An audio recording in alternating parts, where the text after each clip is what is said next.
Hey, what's up guys? Robbie Diesel here with Nerd News, of course, and I want to sit down and have a chit chat with you about something that is very important to all of us, but can be boring. So we're going to have a nice, boring chit chat about net neutrality and why it matters. And I'm going to drink some coffee in the process.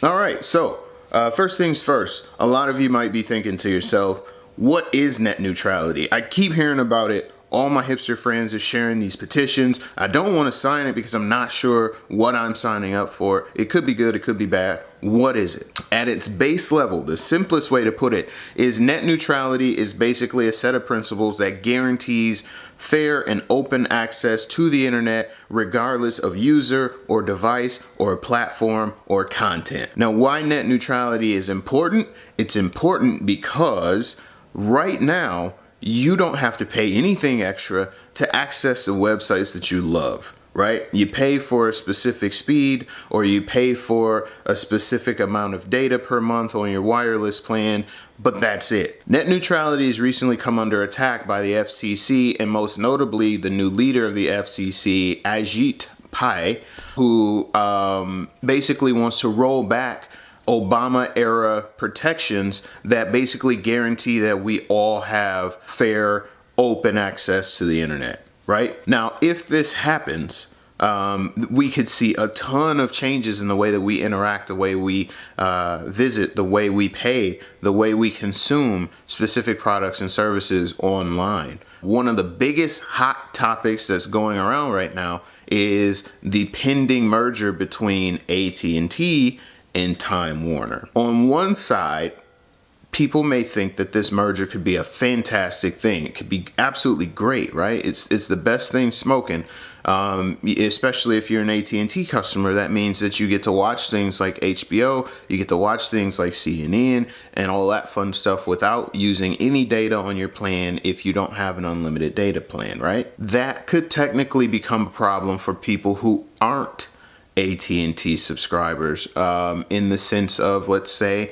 this merger does go through and AT&T decides that they want to control the subscription base, they want to control the pricing on something like HBO, and if you don't have their services, they could say, okay, you're going to have to pay X amount of dollars more to be able to access HBO because you have Comcast or because you have Spectrum. Or B, they could say, you can't access HBO at all unless you have our services. Now think about that for a second. Your service provider would have the ability at that point to tell you, the consumer, who is paying them for a product or service, what you can and can't access because you have their service. That's why net neutrality is so important. And you already have these mega companies. Comcast is one. They own NBC Universal, which is a whole slew of companies altogether. And if these protections pass, or if these protections expire, we could see unprecedented spikes in all the current services and the platforms that we use. Now, your service providers will play it off as if, these protections aren't needed, and they would never, ever, ever do a thing like that. They would never try to control what you have on your device or how you access specific services. And to that, I'll tell you, look back about 4 or 5 years ago. AT&T and Verizon at the time had a couple of mobile payment systems on cell phones. AT&T was using like ISIS mobile wallet, and Verizon was using, I forget the name of theirs, but it was a mobile payment system. They were both competing, and they had those pre-installed on all of their devices. Google also had a service called Google Wallet, which you could put on your phone. And honestly, it worked a bit better than those other two mobile wallet offerings. But because it was a competitor to their services and they would rather have their services presented to their customers, AT&T and Verizon successfully blocked the install of Google Wallet onto your devices. Now, it was temporary, of course, because the FCC did say that they couldn't do that and essentially forced them to allow consumers to be able to use it. But That's how it works. Once the service providers begin to also provide the content, then they will decide that their content is better than someone else's. So why do I spend my time saying this to you?